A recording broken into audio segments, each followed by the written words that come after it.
Today's episode of Socially Democratic is presented to you by Dunn Street. Dunn Street is a progressive campaign agency that specialises in campaigning and community organising. We work with non-profit and community-based organisations, trade unions, progressive businesses and social democratic parties across the globe.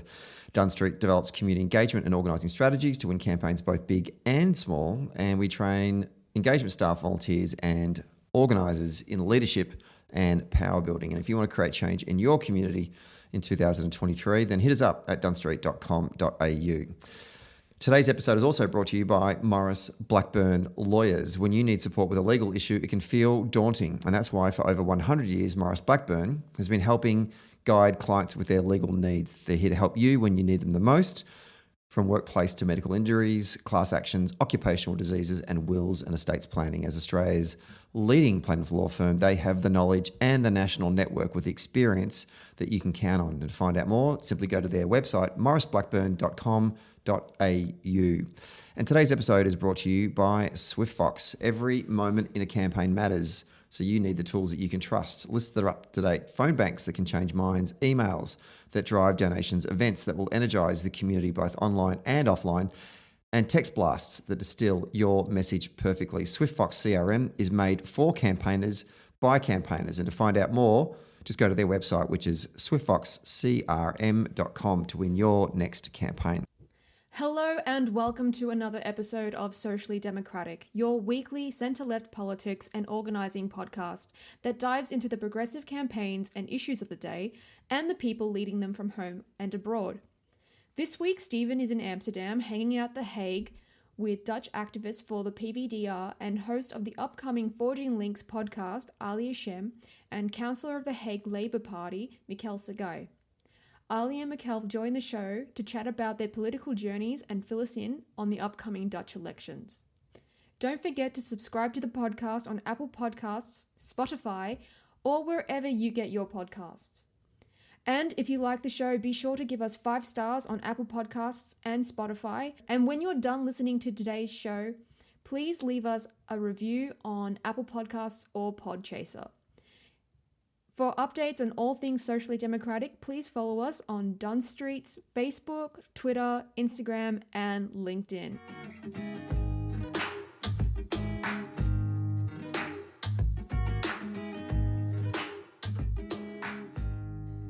Okay, we are taping this one on a Monday at the local government offices in The Hague, or Den Haag, which is the capital of the Netherlands. And the political capital. Yeah. That was always confusing for me as a kid, actually, because I used to love trying to remember capital cities of the world, and I used to get confused about Amsterdam and The Hague, about which was the capital. But we could talk about that later. Anyway, you can already hear some voices here. I'm joined by 2 Labor Party activists here in the Netherlands, or the PVDA as they're known locally, to talk about Dutch politics. They've got elections coming up in a couple of weeks' time. So I'm joined by, first of all, Ali Hashem, who is an activist and the host of the, what's the name of the podcast again? So Forging Links podcast. And Mikal Tseggai, who is a list candidate for the PVDA at the upcoming November elections and a current councillor, and we're actually in the council offices. These are some of the most impressive council offices I've ever been to in my entire life. Thank you for having us here. Welcome to both of you to Socially Democratic. Thank you. Thank you very much. Okay, this is also the most coziest episode I think I've ever done. At some point you're going to sit in our lap. Oh, I know. But it's great to be here. Mikal, to you first. Tell us a bit about your background and your story. Doing some research on you before I came here today, you have achieved so much in such a short period of time. Thank you. You're a published author. You've already been elected to local government. You're standing at the upcoming elections, the national elections, whilst trying to finish a master's degree. Whereas when I was your age, I couldn't get out of bed before 12 o'clock. So where does this motivation and drive come from?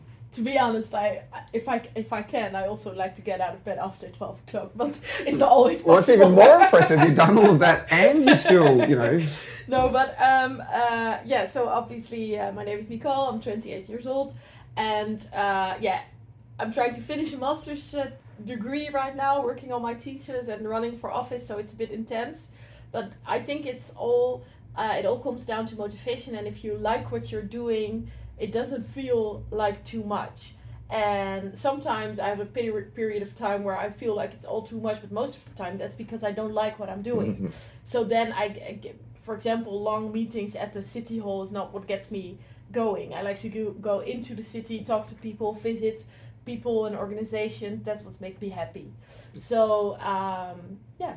And what I want to go back to the start. Like, what are the values that define who you are? What's most important to you?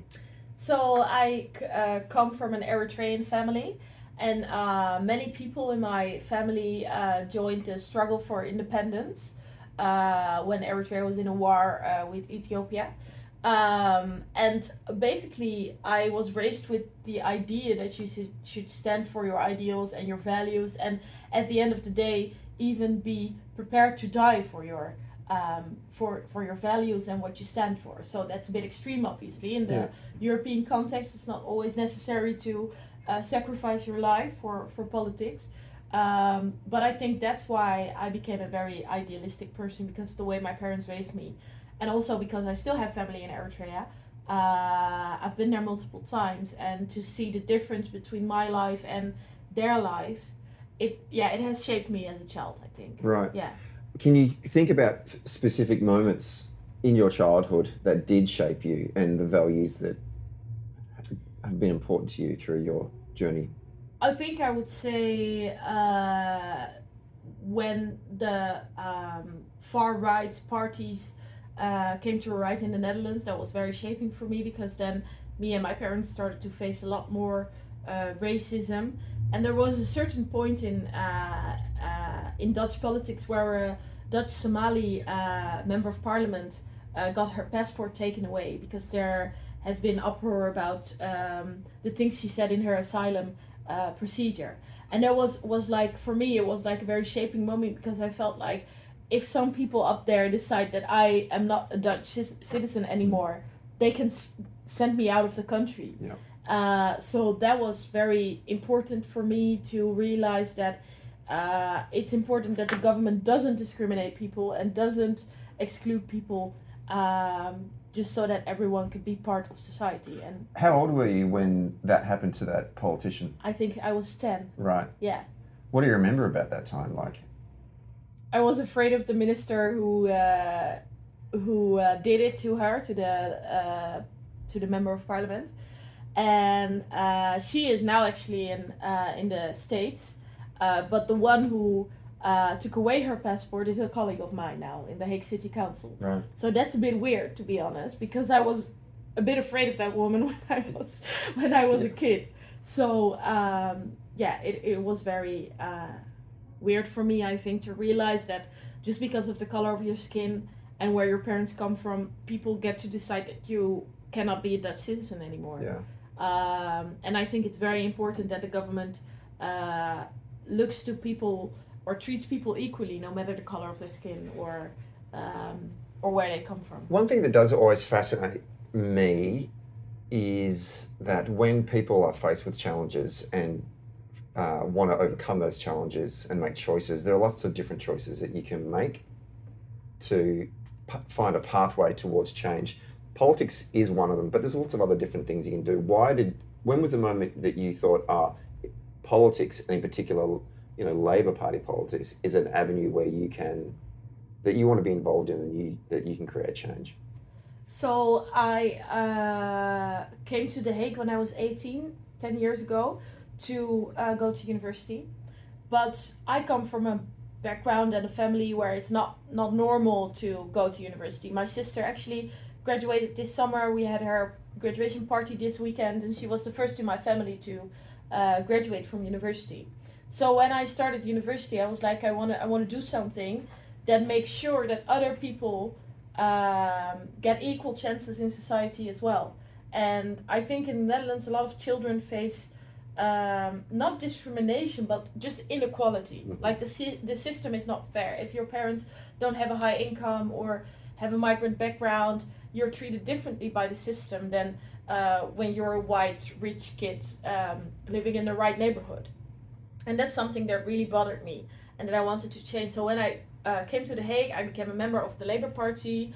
I became active so that I also got to know, because also social, to be active at a political party, you get to know people, make friends. Yeah. So it was like two birds with one stone for me. Yeah. And then I became a board member at the local PVDA board, and then they asked me to run for office. And I decided, yeah, why not? I was very young, so... How old are we?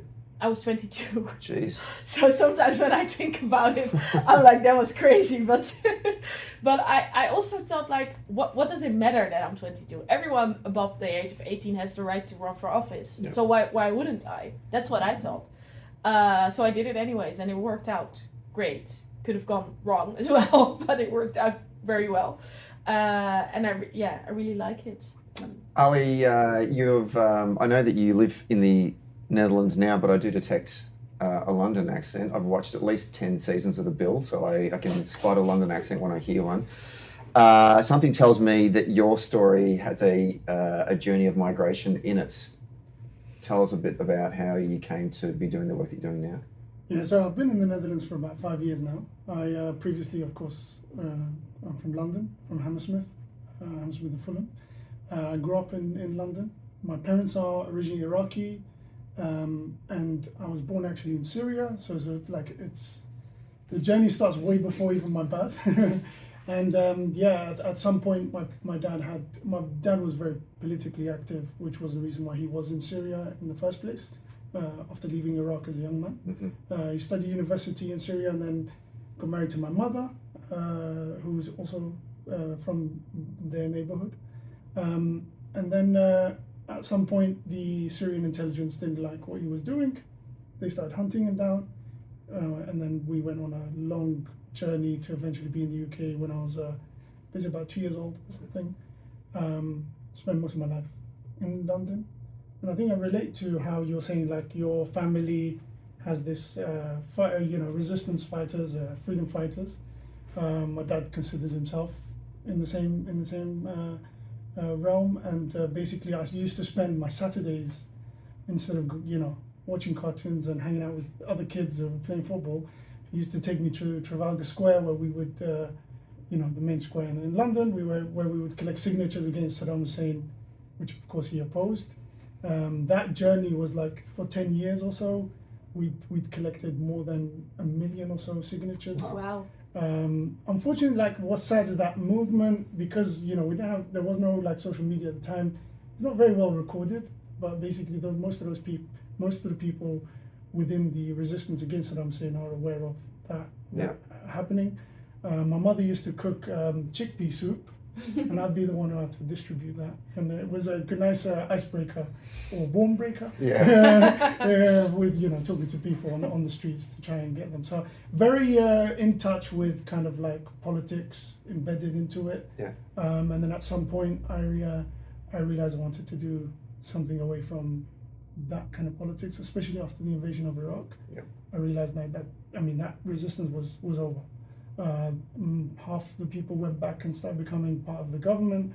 Half the people just stayed back in the UK.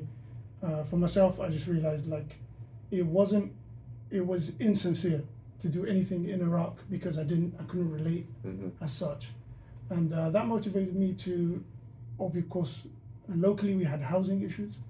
I started campaigning on housing, and then that grew into joining the Labour Party, standing in local elections. I was a councillor, deputy mayor in Hammersmith and Fulham. And then towards the end of my term, I did 4 years there. I transitioned to the Netherlands, mainly because my partner is Dutch.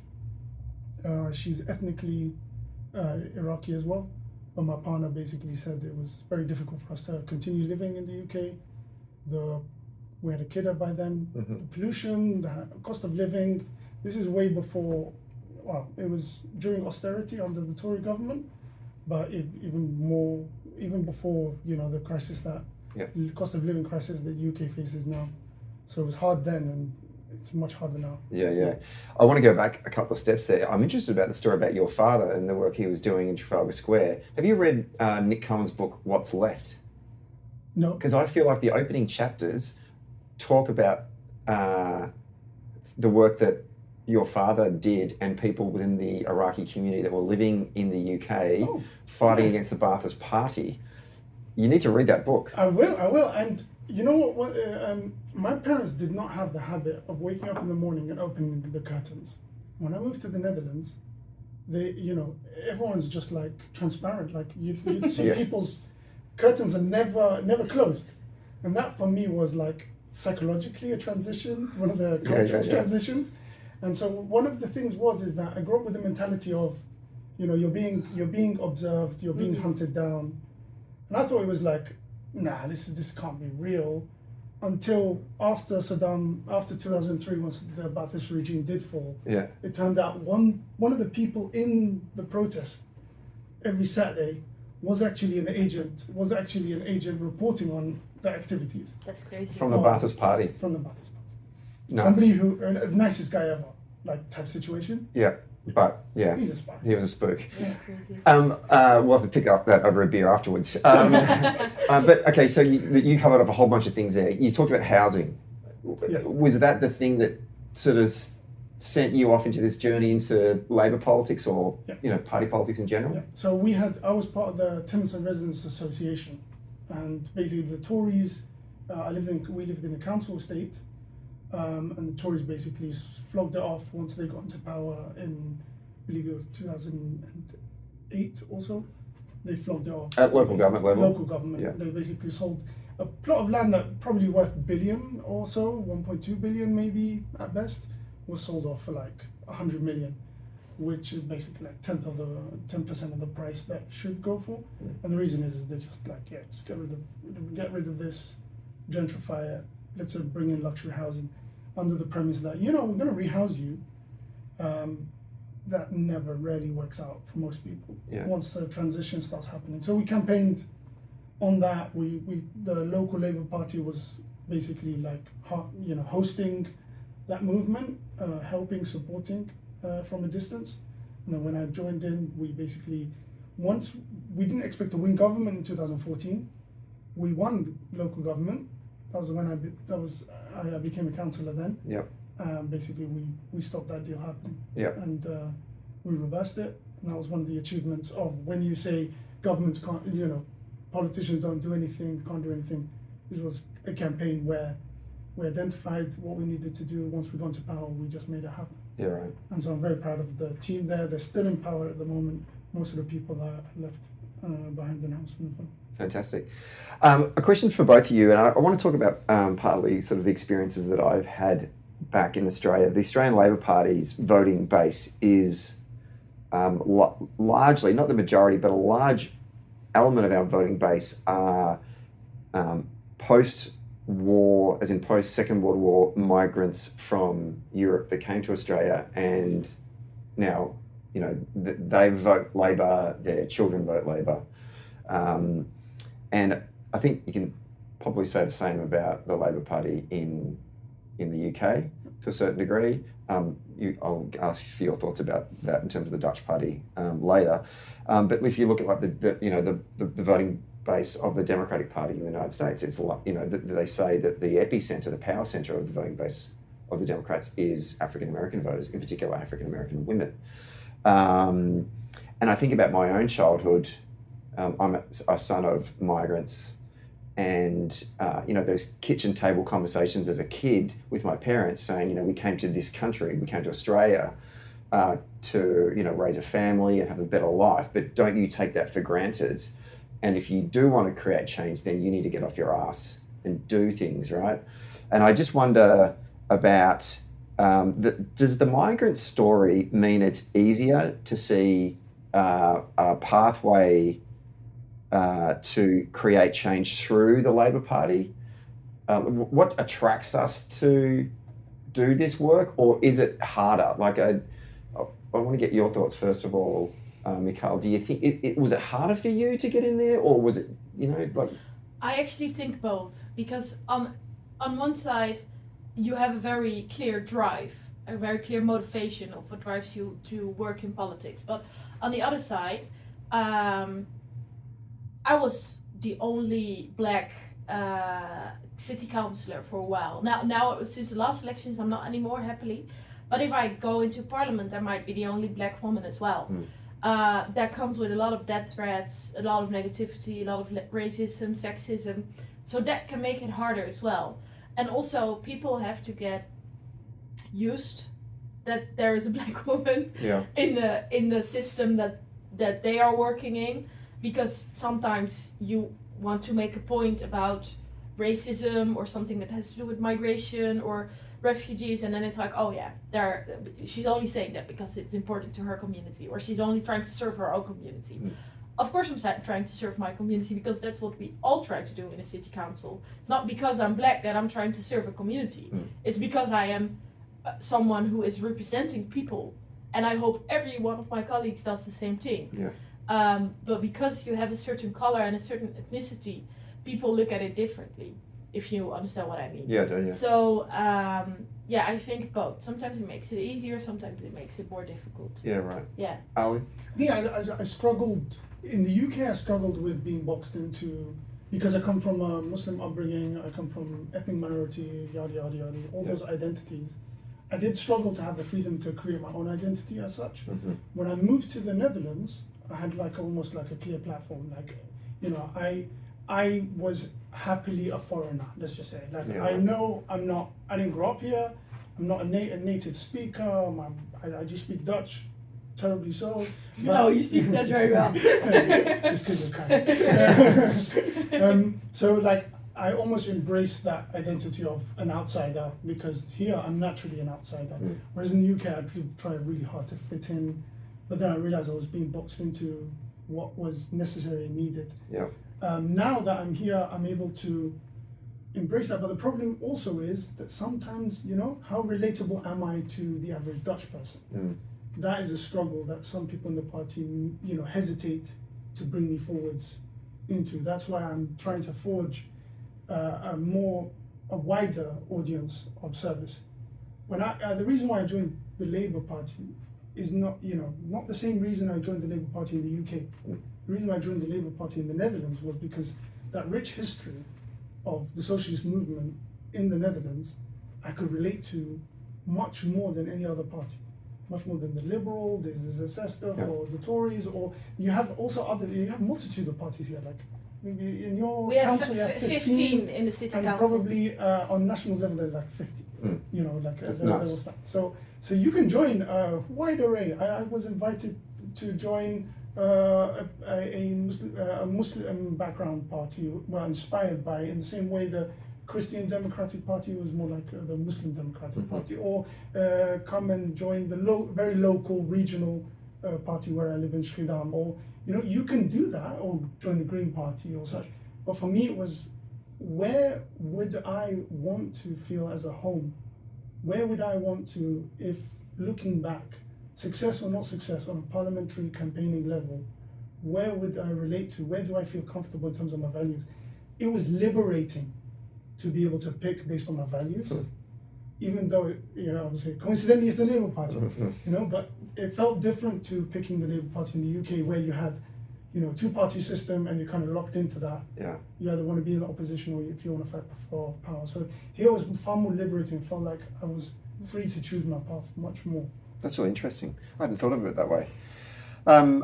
Let's talk about contemporary politics. We've got an election in less than 6 weeks. It's on November the 22nd, for those out there wondering. Mikal, to you, I want to get a sense from you about what are the top issues that you think will dominate the conversation for voters leading up to the election.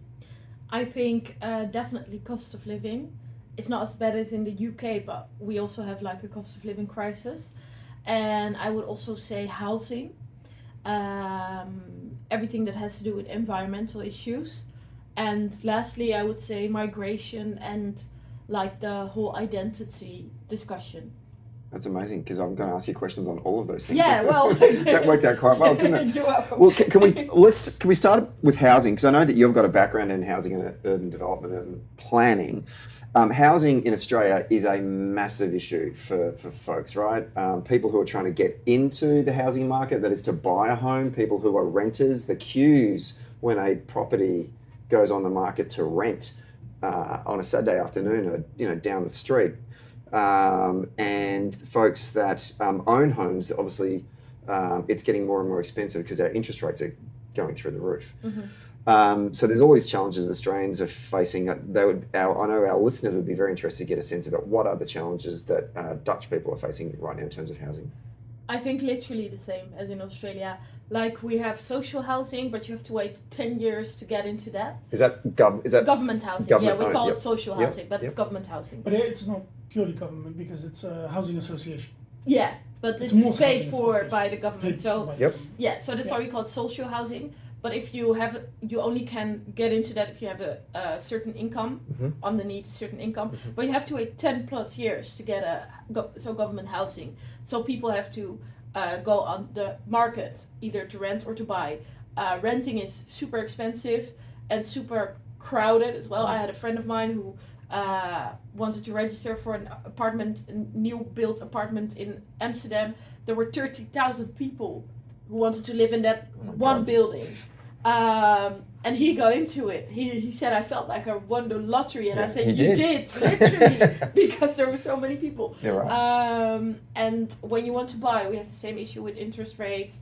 We also have the issue that people just buy houses for fun. Like rich people, they buy houses for fun. They renovate them and then they sell them again for extra money, or they rent them out for extra money. So we have the same issues, I think, as other European countries, but also as other countries overseas. And so how is that, I mean, what is happening in Dutch politics right now in which you can foresee pathways to solutions to dealing with this, and how is the Labor Party trying to insert themselves into this debate? So we try to focus on building affordable houses. So locally, for example, we try to make sure that every new housing project consists at least of 50% government housing, so that we get more quantity on that market as well. It's not a market, but like So and when it comes to the free range renting market, we try to maximize the prices. That we are working on on legislation for that. And as a candidate in the election, going out there and talking to folks in your constituency, what kind of response are you getting from voters about what Labor is saying on this particular issue? Well, people tend to say, of course, obviously the Netherlands is a small country, so people tend to say the Netherlands is full. Stop letting in migrants because we can't take care of them. I have to wait 10 years for a house, and they get a house immediately. It's not true, but that's what people think.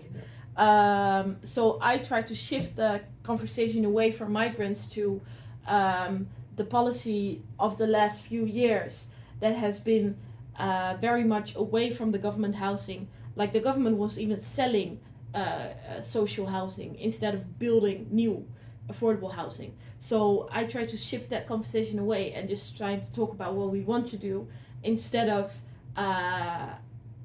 blaming it all on migrants, because I don't think that's fair. Only 3% of government housing in The Hague, for example, is given to refugees, not even like economical migrants, but the refugees. So it's not fair to blame them, I think. Yeah, right. You mentioned the cost of living. Yeah. Obviously, there's a war going on in Europe, which Yeah. sounds completely insane to say in Yeah, 2023. It does. Yeah. What's been the main drivers that have increased the cost for folks that want to live here in the Netherlands? It's very easy to say it's all because of the war, but that's not true, because it's also about what the government decides to do and not to do. So, for example, in Germany, our neighbors, the prices are much lower. People who live close to the border with Germany, they go shop there because it's just everything is cheaper there, gas, groceries, etc. But I also think that the minimum wages in the Netherlands are way too low. So we are now advocating to make that increase so that people who work don't have to go to the food bank, because that's what's happening now. Almost 1 million people in the Netherlands live in poverty, and I don't think that's normal in a country as the Netherlands. Yeah, right. Because we are a rich country, obviously. Ali, do you want to jump in on that? Well, what I've literally seen with regards to policy making is we can have wonderful ideas about building social housing, putting these plans together, but when you have a coalition, like inevitably in the Netherlands you have to go into a coalition, and that I believe is resulted in a barrier to be able to genuinely implement some of the ideas that we have in terms of putting more social housing or basic government housing, putting in place the financing for that, putting in place a systematic change to the way things are done in the construction market, in the way that we implement the allocation of that. So what you find is that it's fine that we advocate for it and people know, but how much are we able to make that change and make that difference? That's where I doubt it. And that's where people are hesitant, in my opinion, to vote for us as a front line to make that change, because they know that if we want to make any change, we need to be, we're in a corner where anything we really want to do has become so radical as a concept. You know, if you look at, when I was discussing with a gentleman on the street the other day, and you were there as well, where he's talking about, the impact of the Ukraine war, all parties are the same because they're pro-arming Ukraine. Completely, this person looked homeless. Mm-hmm. And that to me is the contrast, is that we've been distracted by geopolitical ideas, we've been distracted by all these things that are completely out of our control, and then locally things that are in our control, we feel hopeless to make a change. Mm-hmm. And when you come and you say, I want to build social housing, the same people that need the social housing will tell you, immigrants are taking those social housing. Here's the tough part. Most likely it's the same person who also works in the construction industry and finding ways to decrease costs of construction and maximize profits. And what you realize is that most of the money, where it comes to the margins, are coming from the companies and not from the material cost. They're maximizing their profit because the system allows it to happen. Yeah. Exactly. The system enables this, and basically we're in a place where even if the government wants to go into the market and try to challenge that, we're inevitably going to be increasing prices even more. So I think what we're finding is that it's becoming tougher and tougher to advocate for the leftist ideas because of the system change that needs to happen. And then we just look like a bunch of radicals, a bunch of loonies sometimes. But I just think proposing reasonable things that, 60 years ago were what built the Netherlands, the UK, Europe. Mm-hmm. Ideas that genuinely built these economies. Okay. Yeah, sorry, I wanted to say, I think that we are right now in a very transitional political time in the Netherlands, because Mark Rutte, our Prime Minister, he will step down. Obviously, the Labour Party is starting a coalition with the Greens.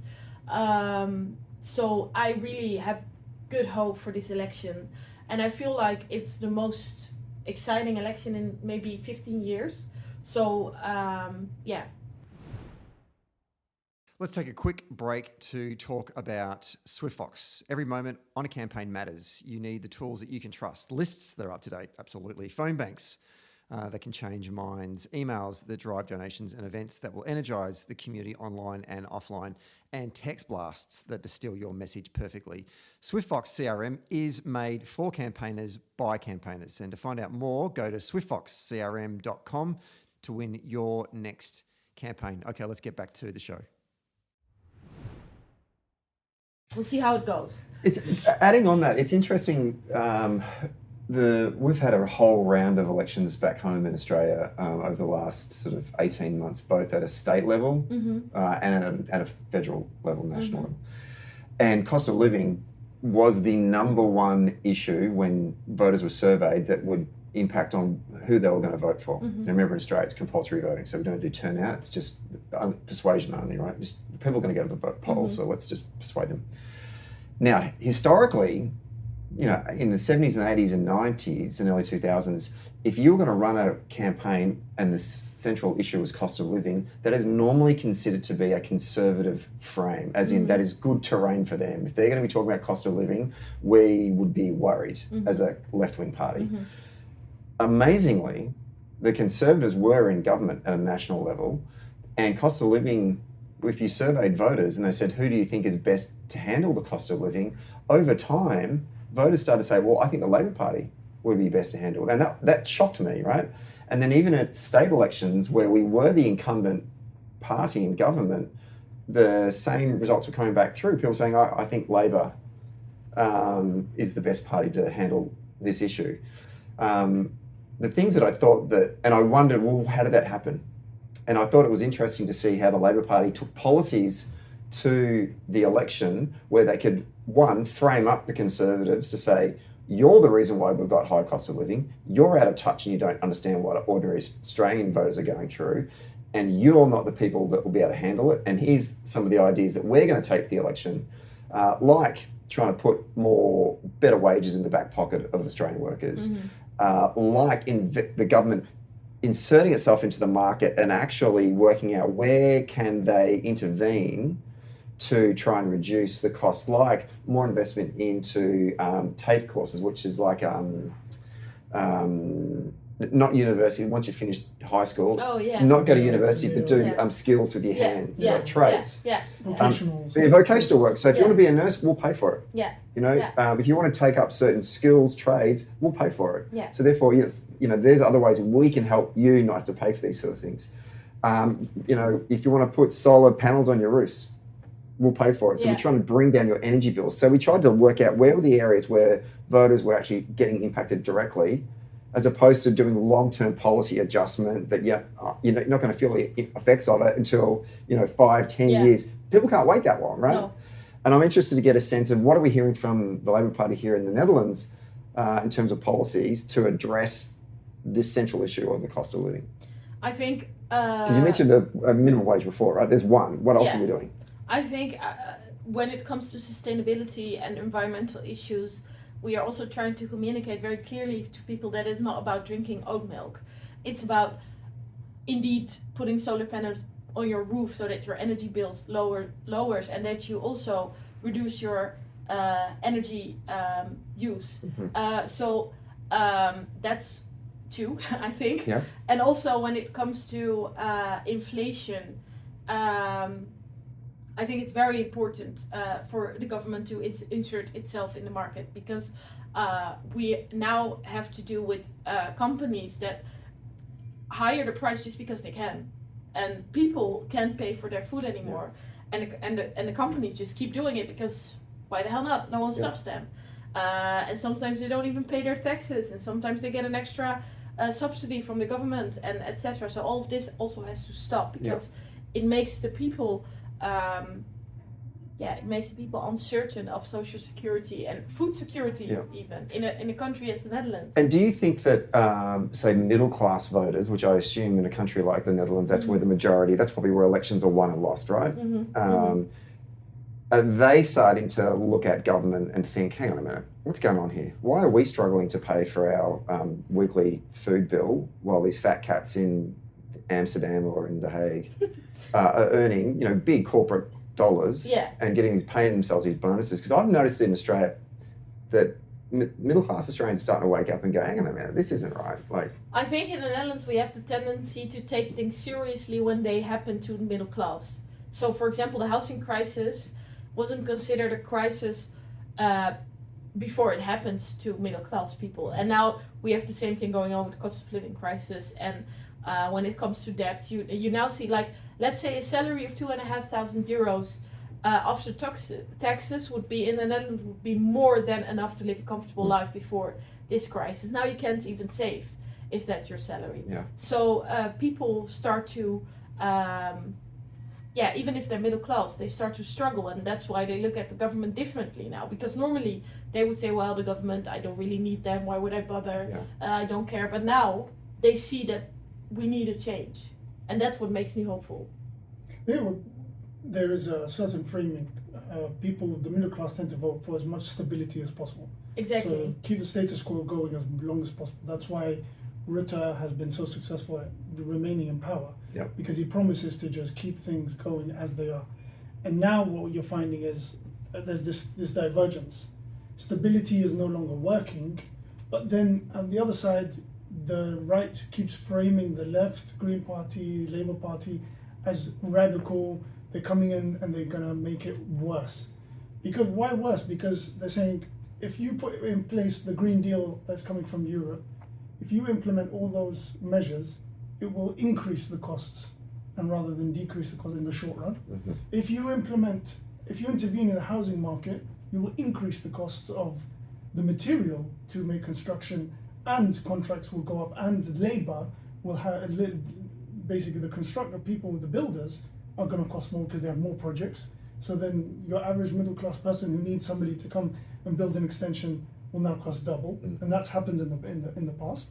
And then so that's two main things that we are advocating for, that now the middle class is saying, oh, I'm not sure about that. Mm-hmm. Like these will make me worse off. And then you've got other measures like minimum wage. If some of the middle class dabble in entrepreneurial activities, will also say, wait, that means I have to pay out for the cleaner, for the mechanic, for the other people. If I'm running a small business, I'm gonna have to fork out more money, and that's gonna cost me more. So there is this situation that we find ourselves in where the stability they know isn't working, so they're not they probably will try to look for alternatives to the centre right, and then the left is telling them they're hesitant about it.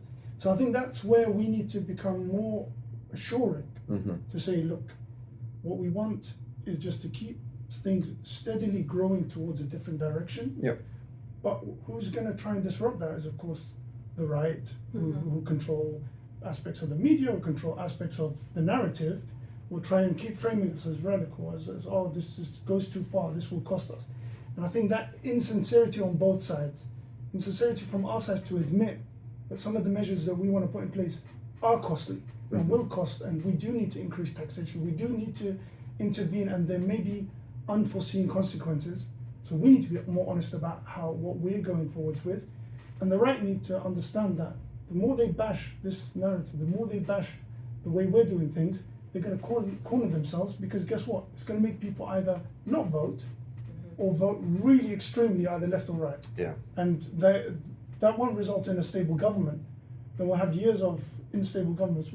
Last government negotiations took almost a year to happen. Yeah. And this time it might, Even be Labour longer. win Yeah. or Centre PVDA win.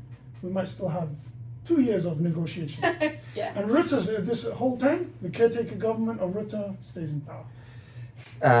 For folks at home, the electoral system here in the Netherlands is basically similar to what they have in New Zealand and Scotland, where they have this national list. Mikal, you mentioned before about environmentalism and climate change. We as Australians look to Europeans, particularly Western European nations, with envy in terms of the amount of resources that you've allocated to investing in renewables. I mean, even just anecdotally, catching the train around this beautiful country of yours, seeing all these windmills everywhere. and I mean the new ones, not the old ones. Yeah. To be clear, it just demonstrates the amount of time and energy that's been put into transitioning towards more renewable energies. I know you've still got plenty of power plants lying around the place as well.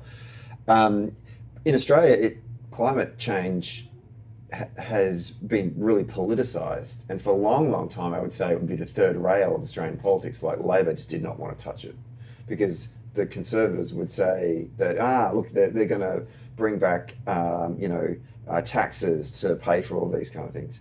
So and we need to continue to invest in brown coal and all that kind of stuff. What is the political climate like around this issue here in the Netherlands? I think quite the same, because up until shortly, the Labour Party was also a little bit afraid of this topic. And then when the conversation started about merging with the Greens, then people started to be more open-minded about it. But also we have like very extreme right, Trump-like political parties who deny climate change.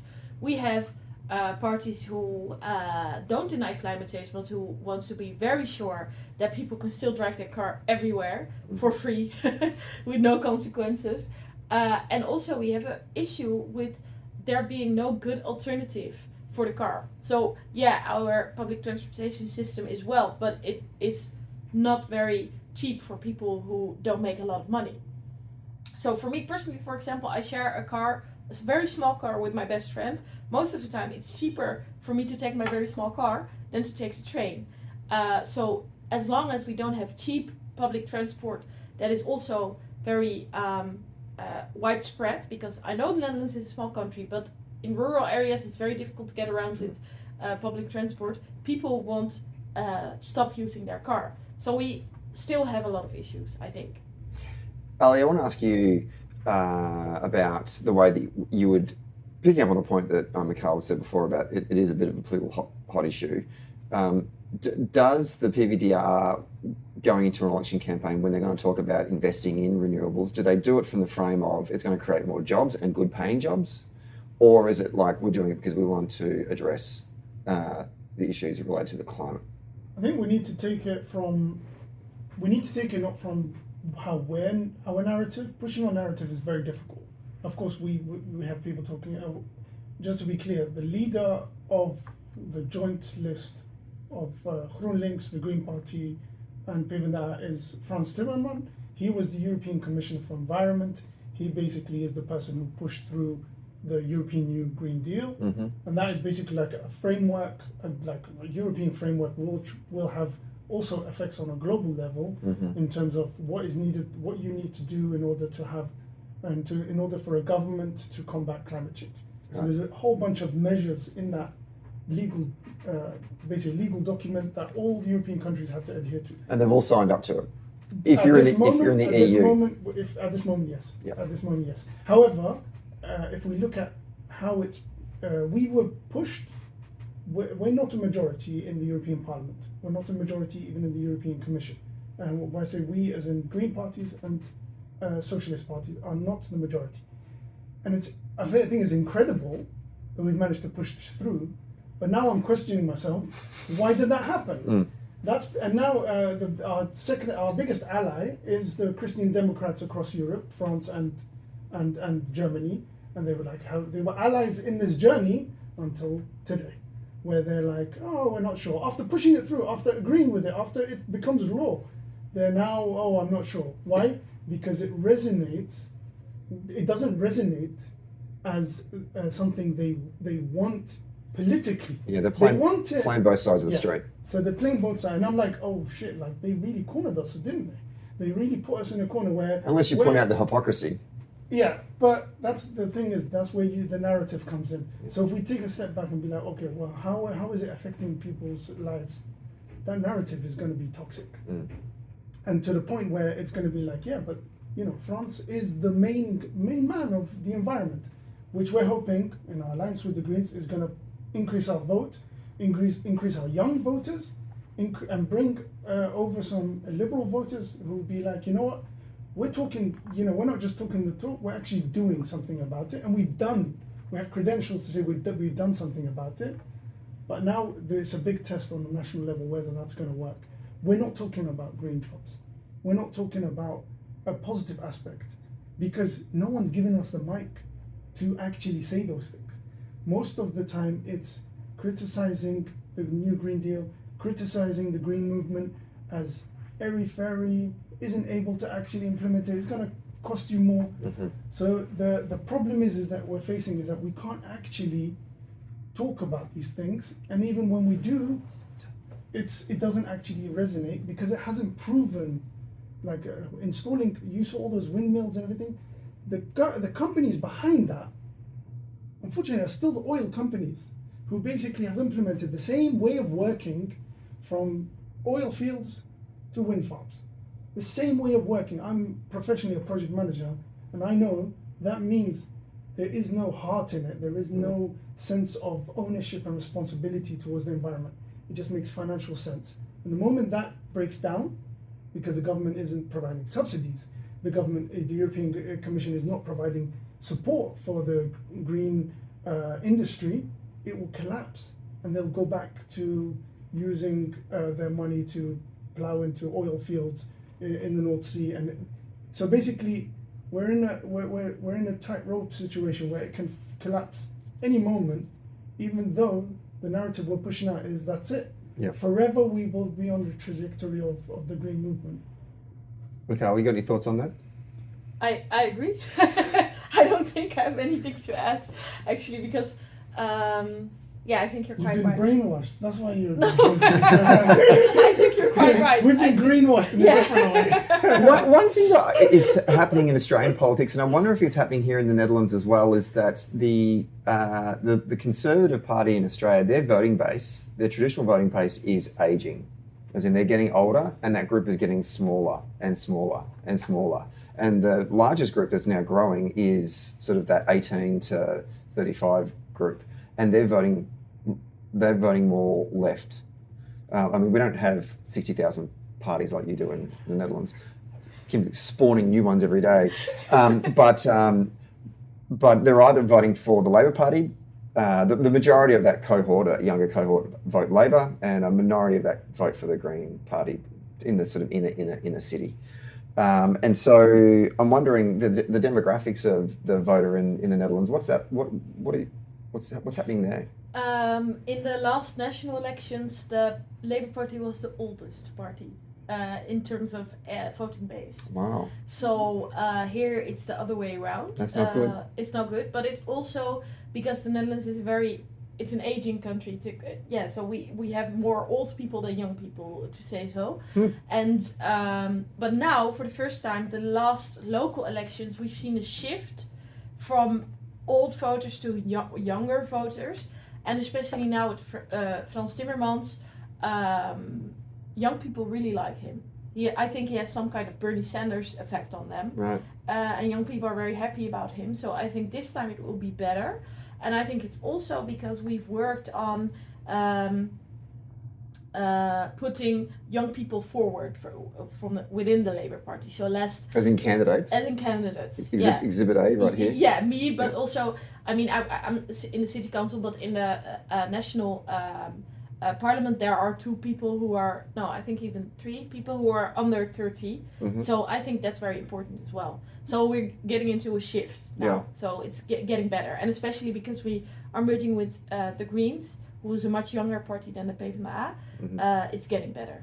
Yeah. Sticking with that, you wrote a beautifully scathing column a number of years ago in which you wrote a letter to the then Prime Minister of the Netherlands. Is it Rutte? Is that his? Rutte. Yeah, Rutte. Yes. Where, and I forgive me because I actually had to do with the translation. It was written in Dutch and I had to translate it back into English, okay. and I don't know if the translation was spot on, but what you were essentially talking about was that his idea of the Netherlands is this sort of almost, I think you were saying it was a bit of a fantasy land. It doesn't actually represent what a modern Netherlands looks like, and you referred to the new Dutch. Mm-hmm. And I want to get a sense from you about what do you think a modern Netherlands should look like or does look like compared to what the Conservatives think it looks like. Well, for me, I think the Conservatives really hold on to cultural rituals, or I don't know, a certain type of ideal in their head that doesn't even exist anymore. So, for example, I have 3 sisters in total. 2 of them are my half-sisters. They are very small, 3 and 5, and their mom is Dutch, as opposed to me. Both my parents are Eritrean. So I think they are a product of the modern Dutch society where people have interracial marriages, interracial families, etc. But for conservative people, that's very special and very almost like they're in a museum sometimes when I walk on the street with my sisters. They're like, what's their ethnicity? And we don't understand. And for me, that's so weird because we are already living it. It's not something that's unrealistic. A certain part of the Netherlands already living in that inclusive society where everyone mingles with everyone, marries with everyone, starts a family, friends, whatever. But for a certain generation maybe or group in the Netherlands, that's still very strange. And I think that's our challenge, to make sure that everyone feels included in the Netherlands. For me, for example, as a politician, I don't care when people are being racist to me. I mean, I won't sleep less about it. Mm-hmm. But what really bothers me is that some people will write to me, who do you think you are, coming here and talking about our culture? And I'm like, I'm born here. I was born and raised here. Classic. Like, what are you talking about? It's my culture as well. That is something that we need to get out of our system. Because there's a whole generation of young people with migrant backgrounds growing up in the Netherlands who doesn't feel included in society because we keep excluding them. We keep seeing them as outsiders or others, and I think we should really stop that. And it's important that our politics are inclusive and our leadership is inclusive. Fantastic. Ali, can I broaden out that question somewhat and to talk about it from a European perspective? I mean, obviously, your background is both Syrian and Iraqi. You grew up in London, in the UK. You're now living in the Netherlands to raise a family. What does a modern Europe look like? Because, there's the last 5 or 6 years, or last decade for the European Union as an idea has really been tested, right? We've had Brexit. You were telling me the other day about how, Poland and a number of those Eastern countries was thinking about making a move as well. What does a modern Europe look like? Where is Europe going? So, for me, I take inspiration from there's a book by Stephen Donnelly. It's called The World of Yesterday, and it describes the 1920s, just before the 20s, 30s, just before the start of World War II, kind of in between the two wars, and the concept of this cosmopolitan Europe, and it particular showcases Vienna as all the Balkan countries, the Northern Europeans, so that you're all mixing together under just before I think it was pre-World War I, or in any case, Vienna being a cosmopolitan area where all nations of the Austro-Hungarian and outside the Austro-Hungarian Empire were mixing and intermixing. He sees that as a positive aspect of humanity, a kind of progressive aspect of where Europe is heading towards, and he contrasts that with another figure who also Austrian. Austrian, and of course he saw it completely differently. Hitler saw that as an abomination, and is the very reason for the decadence of Europe, and wanted to have a solution for that. So I feel like we haven't fully evolved from those two aspects. In Europe, I think globally as well. Yeah. Where its identity goes downwards towards nationality, nationalism, and then individualism, and then you kind of like just protect your family, fuck everyone else. Sorry. Yeah. You can throw it. Or you go. Whereas the way I see it is that you go upwards, and if I go upwards all the way to the end, and use science fiction, I would say like a Star Trek ideal for federation, Earth's federation, or basically the federation where we live in a world where we're so over it that by force because you're interacting with not just other humanoids but other species, and you have to find an identity where it's beyond yourself. If I take that as like the end of it, or the highest level, and I move backwards, that's where I see there's a role for a pan-European identity. Pan-European identity based on values. Yeah. Not based on nationality, not based on just historical facts, not based on policies or economics or social policy, but based on values. Where in the world do European values, as defined by the European Union at the moment, do you find that? That's the nation I want to be part of. That's the nation I want to advocate for. So I think the opportunity I've had, the privilege of moving to the Netherlands, is being able to actually identify as that much more than the past. When I was in the UK, I really tried really hard to be as English as possible so that everyone else around me can accept me and push. Anyone who denies that is like, oh, you're racist, or you don't like me for why. But then even that I found very restrictive, very unfreeing, very, being boxed into. Whereas when I'm here, I feel comfortable saying, yeah, I live in the Netherlands, and when I get my nationality, I'm comfortable saying I advocate for the values that intersect, silver lining through society. That also relates to my politics. I'm a socialist. I'm an internationalist socialist, meaning that I want, if any worker or any person out there is struggling, that's my struggle. And I think that has been diminished and is continuing under attack, even on the left. We have a leftist party that, not nationalist as such, but it's anti-European leftist party also in the Netherlands. Yeah, right. And that to me is just an oxymoron. Like, how can that even come together? I mean, Jeremy Corbyn basically was that person when he was leader of the Labor Party, and so he was essentially a Stalinist. Okay, last two questions to you, Mikal. First of all, I just want to get a sense of what does your world look like in the next 6 weeks? You're running for the national elections. Like, just give us a bit of a bird's eye view of what's going on in your world right now, campaign wise. Well, I have a lot of interviews, podcasts, stuff like this, and also doing a lot of debates. Panel discussions. You get invited to next week. I'm getting interviewed by children, which is also very funny about the elections. Mm-hmm. So all types of that.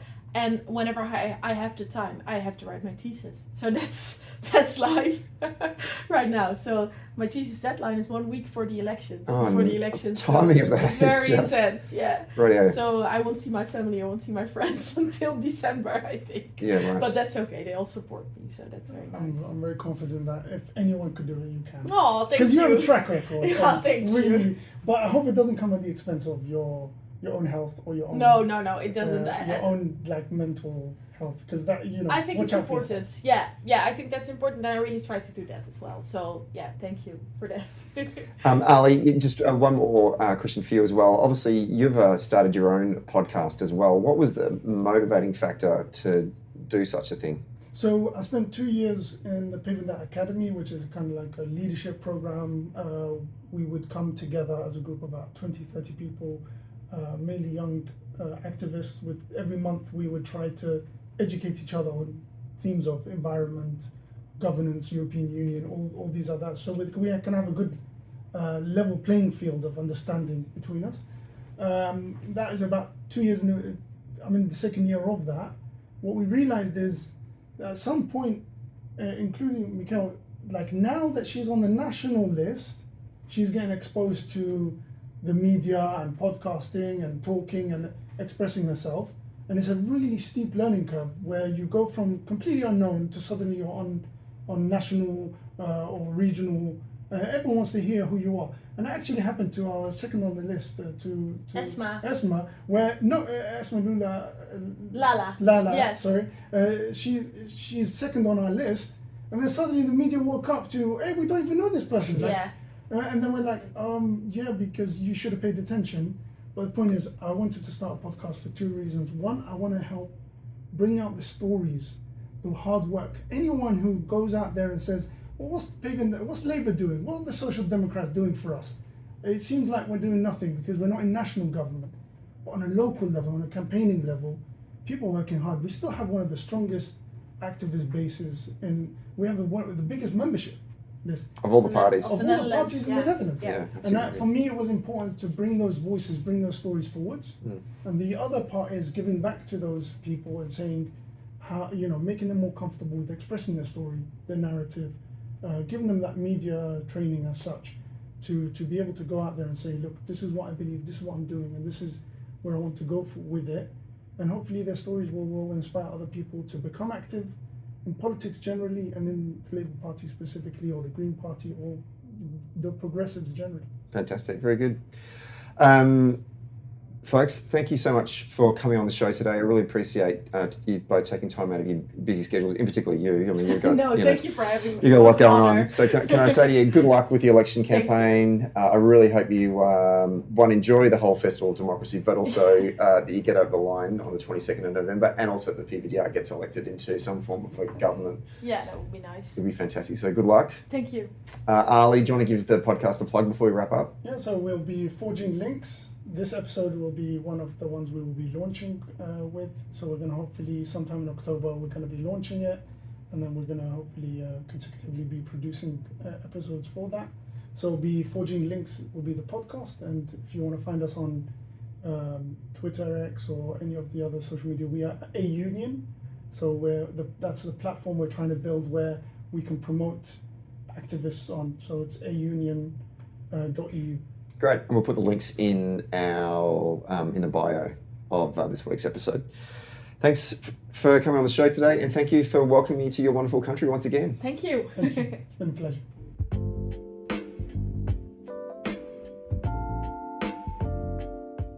Thanks for listening to Socially Democratic. Did you like the podcast?